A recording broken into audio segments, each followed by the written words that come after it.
Story Hai An Chang. Story of two husbands. In a city in the east of the country there lived a woman named Safika. She has a stupid husband named Hanga. Safika is a capable, knowledgeable and skillful housewife. She gritted her teeth and endured the miserable fate of having a stupid husband. And she also cleverly hid it and never revealed it to outsiders. One day her neighbor named Rahana came to visit. The two talked about their husbands. Rahana talks about her husband's wisdom and health. And Safika talked about her stupid husband.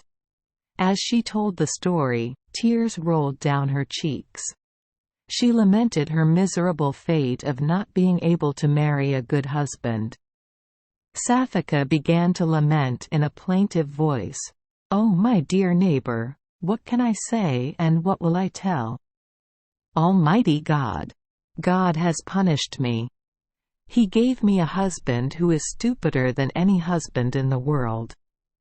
He has caused me so much unhappiness. He couldn't even save a single penny. It's all because of his excessive honesty and because he doesn't know how to treat people. I work all day to earn food for both my husband and me. At night I have to clean the house again. Oh, how painful it is for me. Suffering is my fate. If you don't believe me, I will call my husband here so you can witness his ignorance."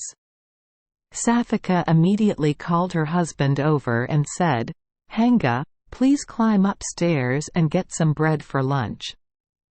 When you ask for something, I will do it right away." Hanga went to get a ladder to the roof and climbed up. Climbing halfway up the ladder, he turned around and asked, "Safika, Safika." He's already climbed half the ladder. He didn't know if he should continue climbing up or down. Safika called out her name. "Oh, holy Allah! It's so stupid. If you don't have anything in your hand, it means you haven't gotten the bread yet. You have to keep climbing.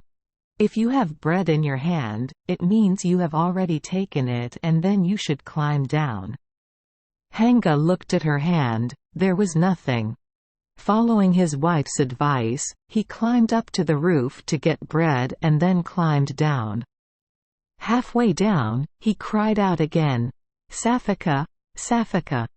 He was in the middle of the ladder again. He didn't know if he should get down or climb up. Safika again gave him some advice. He looked in his hand and saw bread. He climbed down. Safika turned to her neighbor. "Do you think my husband is stupid? I cry about it day and night. There was no one to help me." The neighbor comforted Safika. "Dear Safika, don't be so sad. Don't let your husband's actions happen right before your eyes." Then she repeated the proverb, "Something distorted is better than nothing." It's better to have a husband like that than not have a husband at all. You know, a woman without a husband cannot dress well and no one pays attention to her. Now it's my turn to tell you. If you knew how stupid my husband, Simon, is, you would be content with what you have. At that time, I will raise my head high to the sky and thank God for giving me a husband like Hanga." The neighbor continued, "My husband is worse than your husband. If you don't believe me, come to my house and I'll show you his stupidity." The two women went to Rahana's house together. Rahana took a pot and filled it with water, then called her husband and said, "This is a pot full of corn. Take it to the miller's house, grind it into flour, and then bring it back here immediately. Safika will wait here until you return." Simon carried the jar of water to the miller's house and said, "My wife said we have a guest waiting at home. So please grind this corn for me. I have to go home early." When the miller saw the water in the jar and heard what Simon said, he knew that this was a stupid man. He decided to tease him and his wife a bit. He pointed to the corner of the house, where an Indian was sleeping, and said to Simon, "You just go in there and sleep. When I'm done, I'll wake you up and bring the dough home."